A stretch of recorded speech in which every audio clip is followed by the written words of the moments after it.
Hey everyone, this is Adam Carey, and I will be doing my presentation on Albert Bandura and social behavioral and cognitive learning theory. Some background information about Bandura. He was born in a small town in Canada, Mundara, Canada, on December 4th in 1925. The town was only 400 residents. Um, Hey everyone, my name is Adam Carey, and today I will be doing my presentation on Albert Bandura and his theory on social behavioral and cognitive learning. Some background information on Albert Bandura. He was born in Mundara, Canada on December 4th, 1925. If you look at the bottom right, you can see a map of Mundara, Canada.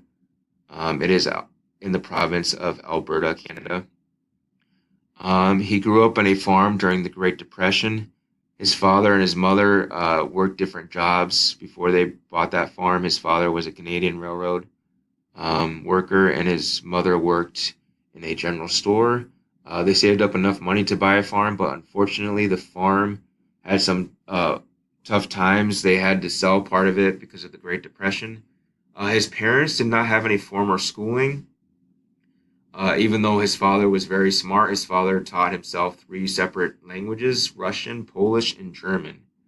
Um, During this time period, Bandura lost a sister due to the flu pandemic and a brother to a hunting accident.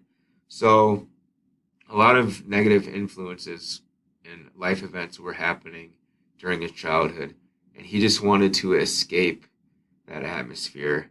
Um, when he was in grade school and in high school in Mundare, Canada, there was only 400 residents, and the school resources were scarce, so they had to share with just one textbook for their entire math class.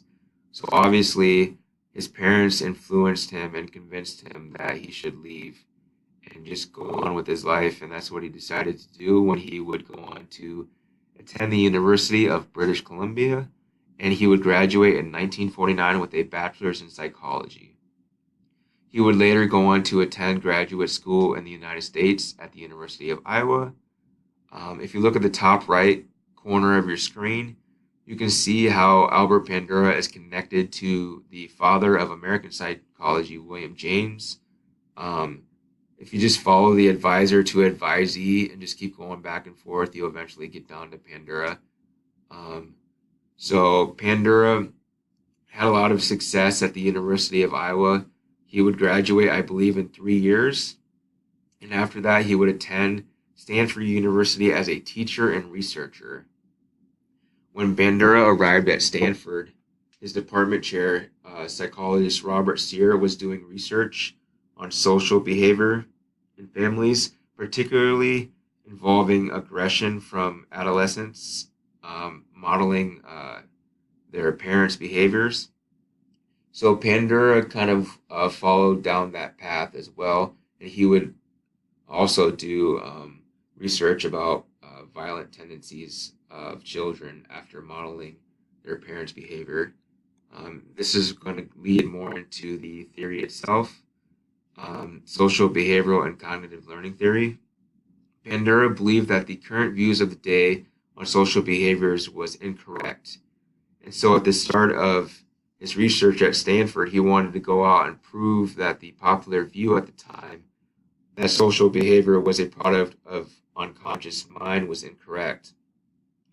Uh, the thinking at the time was that violent behavior was actually, or witnessing violent behavior was actually a good thing because it would be a stress reducer.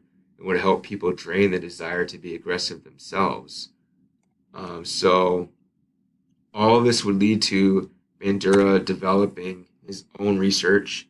And one of his experiments that he did is the famous Bobo doll. And I actually have a YouTube video clip that I will play at the bottom right hand corner while I talk about the experiment itself. So, what would happen in the experiment was adults would come into the room and the kids would be able to see this outside through a window, but the adults would just mistreat this doll, just kick it around, just hit it with different objects in their fists. And so they wouldn't, they didn't know, they pretended like they didn't see that the child was witnessing this. The child was not getting rewarded for going into the room and acting this way. They were just observing it, and from the observation, they were learning from this behavior. And this goes into the social learning aspect of this theory. So Bandura believed that the social behavior was modeled after observant learning. His theory on social behavior and cognitive thoughts was that behavior is modeled by others when the behavior grabs the subject's attention, is memorable to the subject, can be replicated, and gives the subject motivation to repeat it. So, in other words, the attacking of the Bobo doll has to get enough attention for the kid to be able to care that is going on. They have to be able to remember the event. They also have to actually be able to physically do what the parents did in order to replicate it. And they actually have to have the proper motivation to want to continue to do that behavior. So I'm going to fast forward onto the next slide. So now we're going to get more into the cognitive portion of the learning theory. So according to Padres, he got his information off of the autobiography of Albert Bandura himself. And according to Bandura, people are self-organizing, proactive, self-reflecting, and self-regulating, not just reactive organisms shaped and sheep-herded by environmental forces or driven by concealed inner impulses. Human functioning is a product of dynamic interplay of personal, behavioral, and environmental influences. So if we look at the triadic reciprocal causation triangle at the bottom right, each one of these corners of the triangle have an impact on the other two. So if someone has a bad environment in their life, it's going to negatively impact their personality and their behavior. If someone has a poor personality, it is going to negatively impact their environment and their behavior. If someone has a negative behavior, they're going to end up having a bad personality and bad environment. So this goes in reverse too. If someone has a good environment, then they should also have a good personality and good behavior. So it's just like a cycle that if you're a teacher, you need to try to find out which part of the cycle, according to this theory, that you can intervene in and try to help fix. So I've included some pictures of influences on Bandura. Obviously, if I had a picture of his dad would be in his farm, in his upbringing. So I kind of included a picture of the Great Depression and Sigmund Freud as well, as some reminders of where the theory would originate from. So implications of the theory in the 21st century classroom. His work leaves teachers with knowledge that certain behaviors or teachings are more likely to be passed along to students under certain circumstances. If students are bored and they can't pay attention, then they're less likely to learn. They're less likely to retain that information. Repetition and practice of material helps with retention. Students are more likely to behave in a correct way if they are praised, and if they see someone else getting praised and reinforced, and if repeating the behavior will be valuable to them. The implication from this also is that that behaviors do not need to be demonstrated just so that they have been learned as well. So simply seeing a behavior being done is enough to influence the chance of someone replicating that behavior. For example, if we want our students to read the textbooks, we have a teacher read the textbook along with them to model what they should be doing.